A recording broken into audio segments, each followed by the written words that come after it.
Shawn, as an upcoming star, did you see them like making it to where they are today? Did you think they would? Or Bret Hart, you mean? Yeah, Bret Hart and Shawn Michaels. Yeah, Shawn did well. I never, Bret was always a great hand, and the Harts were did well. Good wrestling, technical wrestler. I wrestled Bret quite a bit in the early years, early Brutus Beefcake years, and a lot of the house shows and stuff, And I was happy to see a success. I never really foresaw that Bret would have made it to where he did with Vince, but I wasn't unhappy to see it. I wasn't jealous of his success or anything like that. I thought it was great to see guys who Bret didn't have the greatest personality, outgoing personality, let's say, Right. But he wound up, he took, those things which he had, those attributes, he had a great skill in the ring, it was his ring skill.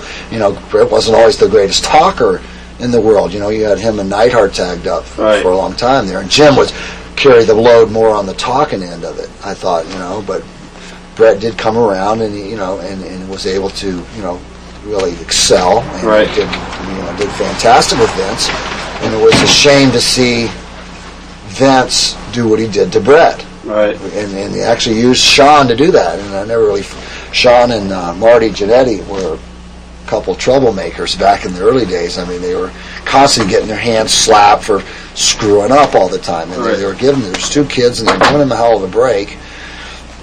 And they were constantly screwing up, and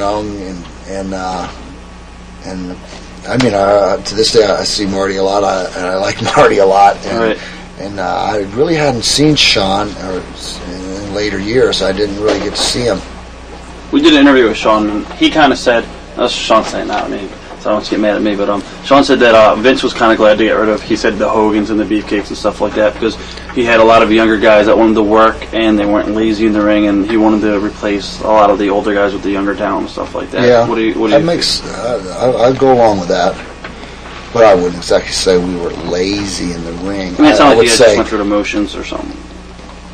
Well, there was the new, like I was saying, the new generation guys, the newer style things were starting to change. Right.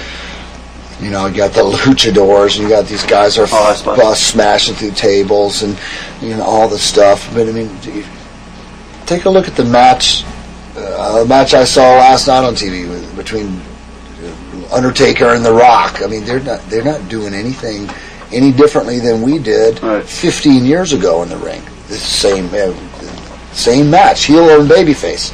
I mean, and they're in there working and punching and kicking and doing, they weren't busting through tables, and I mean, they were working, and I mean, we were doing the same exact thing, and just that, I think Vince maybe wanted to get rid of the Hulks and Beefcakes because we came from a generation of guys that stood up for themselves too, and that demanded our fair wage for our work, and we were well paid back then. There was a lot of guys that were making some big money, and I think Vince found out that he could bring in these young and hungry guys for considerably less money. Right. Because, like I said, I think he's getting a little bit greedy. Right.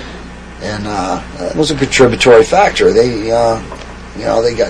Here you got a bunch of guys that are working for $500,000 a year, and some guys $1 million, and merchandising, and I mean, making a great living. And then now you got some younger kids that'll come in and wrestle for $100,000, $500,000, $100,000. Vince, more money for Vince. Right. And he liked that, and some of the, I definitely say that some of the older guys were definitely, slowing down in the ring and everything like that. But I remember, I worked my butt off in the ring, and